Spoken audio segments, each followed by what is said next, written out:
Очень много говорится об изоляции Узбекистана. Это было связано только лишь с личностью Каримова. У него главный был аспект, это связано с исламизацией населения. То есть у него были процессы, которые его сильно напугали события в Ферганской долине.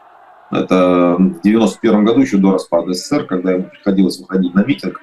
Тогда это был Намангани, Юлдашев, это вот деятели, местные региональные исламские лидеры. И тогда в Узбекистане же еще не было ни собственных сил безопасности, ни армии.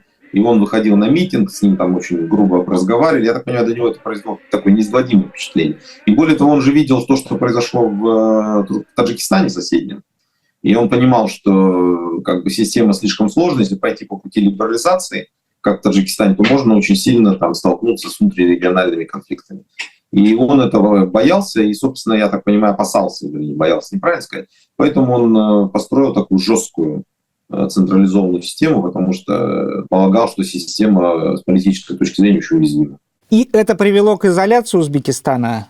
Ну, это наложилось на его склонность к плановой экономике, и при этом это же еще пользуется популярностью. Ведь тогда, если в 90-е годы вспомнить, все же на самом деле еще говорили, что Узбекистан вот молодцы, у них падения производства нет, так как в Казахстане, в России, там, в Украине. Поэтому, соответственно, да, вот Узбекистан это такой... И казалось, что это хороший вариант, это действительно там прекрасный вариант сохранить элементы плановой экономики. Собственно, вокруг этого все и строилось, да.